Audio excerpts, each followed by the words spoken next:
Well, friends, it's good to be here and worship with you this morning. Before we begin the sermon today, let me just get this out of the way. Yes, we were searching for a common bride in my own house, so we adopted a 12-week-old puppy on Friday. She is cute, and she wakes up in the middle of the night just like a baby. Okay.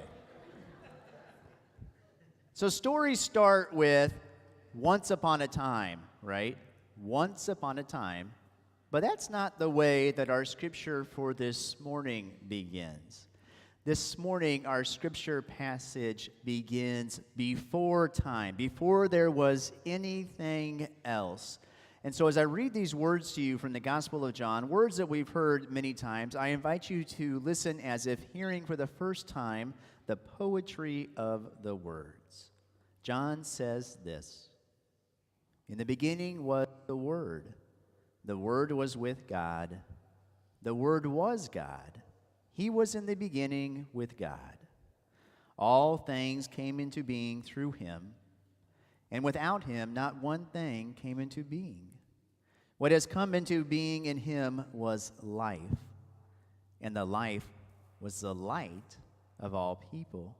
The light shines in the darkness, and the darkness did not overcome it. There was a man sent from God whose name was John.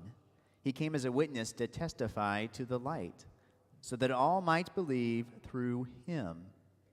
He himself was not the light, but he came to testify to the light. The true light, which enlightens everyone, was coming into the world."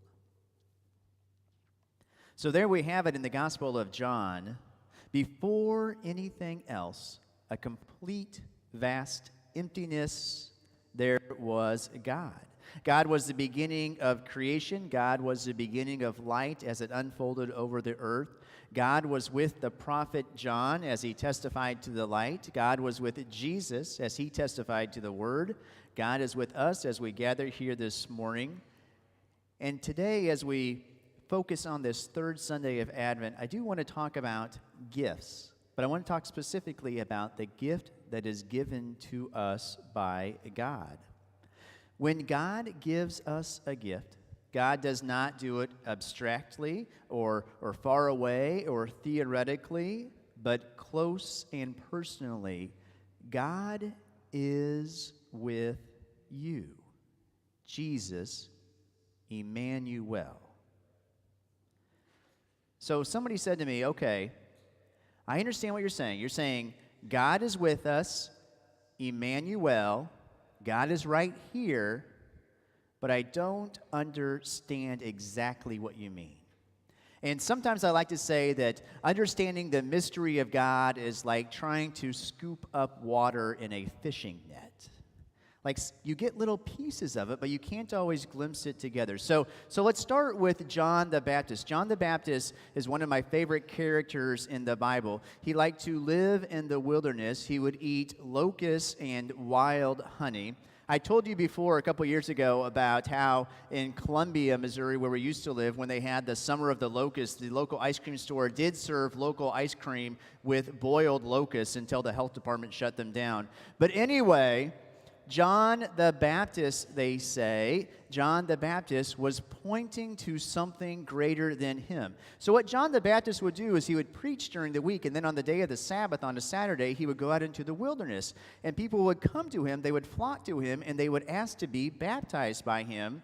And John the Baptist would baptize them and raise them up out of the water and say, "Someone coming who is greater than me, he will baptize you someday." John the Baptist believed that Jesus would arrive and that there would be a day of judgment. But the baptisms of John the Baptist were different than we understand them today. People would go to the wilderness, they would be baptized, they would come back up, and here's the thing. The next week, the following day of Sabbath, those who had been there the week before would again go to John the Baptist in the wilderness, and they would be baptized, and they would be raised up, and they would go forth with the week, and then they would realize, as we all do, that it's impossible to live this perfect, sin-free life, and so they would go back the following week and be baptized and raised up.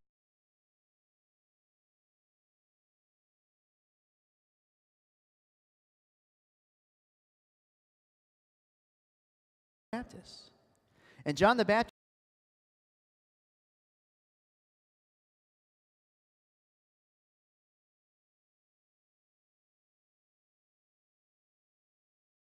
why would we baptize you? And Jesus says to John, Jesus says that he has come to be baptized to fulfill the righteousness that has been proclaimed. And in other words, what Jesus is saying is that I am coming to those who are lost in a sea of good intentions. In other words, the people that are always trying to do back, that are coming to do well, that are coming back every single week to be baptized by John the Baptist, Jesus says, I'm coming to you.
To be with me.